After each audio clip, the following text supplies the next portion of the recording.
Hi guys, welcome back to another episode of Dimitra's Dishes. Today I'm going to teach you how to make Eliopsomo. It is one of my favorite homemade breads. Basically, it is olive bread. It's hearty, it's comforting, and so delicious, and it makes for the perfect gift this time of year because if you ask me, the best gifts are homemade, the ones that are made with lots and lots of love and taste delicious too. It's also great for this time of the year when you're entertaining because all you need to do is make a loaf of this and set it out on a board with your favorite dips and cheeses and olives and all those types of things, maybe olive oil, and then you can just entertain very easily. You've only made one thing and you pretty much bought everything else. So simple, so easy, and who does not love homemade bread?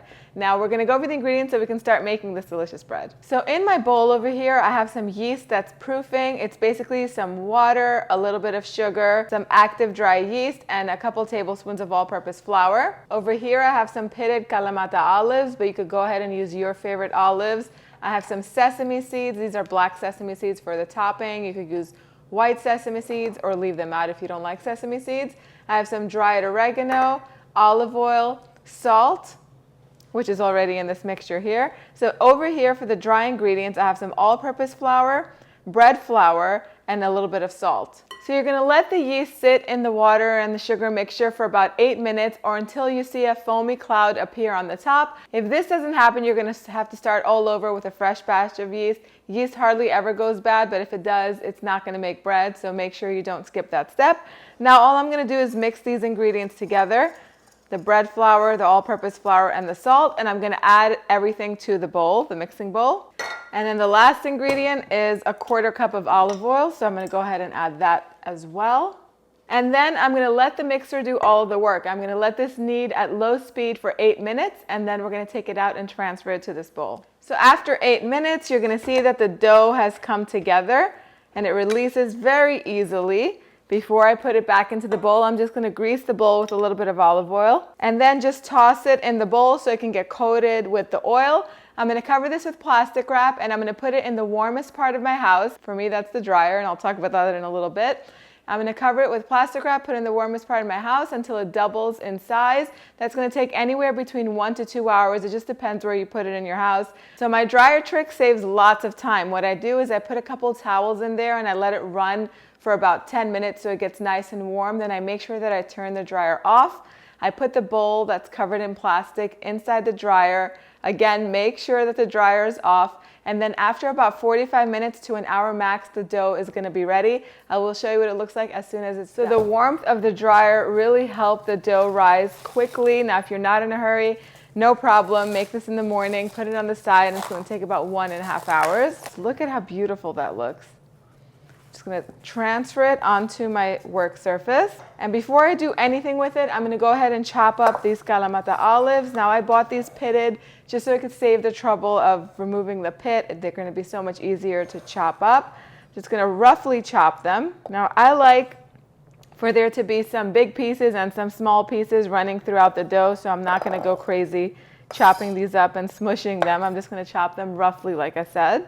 You could even just have them, just cut them in half. Now this is an olive bread, but you could definitely go ahead and add some feta cheese in here, some sun-dried tomatoes, your favorite dried or fresh herbs. You could just make it extra special by adding some caramelized onions. Let me know how you're gonna make it in the comment section down below. So I'm just gonna cut this into 4 pieces. And you could do this with a rolling pin, but I'm just gonna do it with my hand. This dough is so pliable and very easy to stretch out. Stretch it out as thin as you can get it without tearing it. If it does tear, it's not a big deal. It's okay. And if you want to do it with a rolling pin, that's fine too. The reason we're stretching it out is so we can get as much filling as we can into this. That looks good. I'm just going to drizzle a little bit of olive oil, about a tablespoon or so. And I'm going to take some of the olives and sprinkle them all throughout. And I'm using dried oregano, but you can use rosemary or thyme and sprinkle that. I'm gonna do the same thing with the second and third piece of dough. I'm gonna stretch it out, put some olives on it, olive oil and oregano, and I'm just gonna keep topping them one piece on top of the other.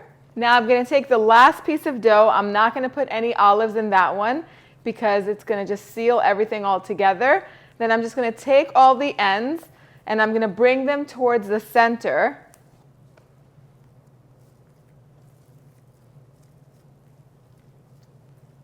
to kind of form a little ball. And you want to make sure when you're doing this, when you're making each layer of the bread, you don't use any flour to roll it out. If you need help rolling it out, put a little bit of oil on your cutting board or on your work surface, and that's going to help the dough, you know, stretch out a little bit. If you're going to put all-purpose flour, then what's going to happen when you go ahead to bake this, you're going to have separate layers in the bread, and you don't want that. Now we're going to take the dough just the way it is, and we're going to place it on a baking tray lined with parchment paper. I'm going to cover it loosely with plastic wrap, and I'm going to set it aside in a warm part of my house for about 20 minutes or until it gets a little bit fluffy and it rises a little bit. In the meantime, you want to preheat your oven to 500 degrees Fahrenheit. You want to make it super hot. If you have a cast iron skillet, go ahead and put it in the bottom rack because that's going to help make a nice crust when we're going to go ahead and put water in it later on. Also, if you have a pizza stone, put it on top of the center rack of the oven. If you don't worry about it. I'm going to set this aside. I'm going to show you what it looks like as soon as it's done. So the bread is ready for the oven. All I'm going to do is I'm just going to brush it with water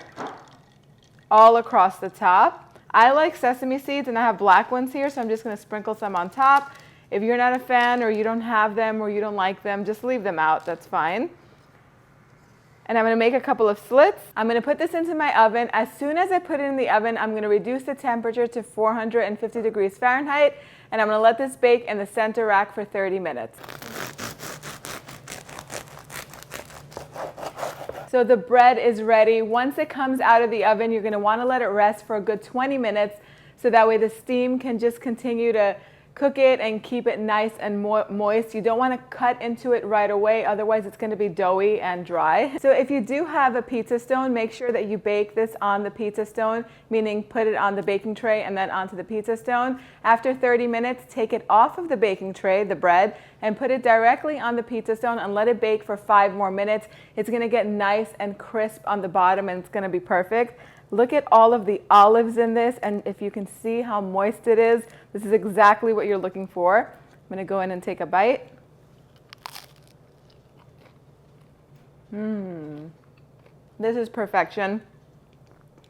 Put this on a board with some feta cheese, olive oil, hummus, tzatziki, or even a couple of different cheeses, and it will make for the perfect starter if you're having a holiday party.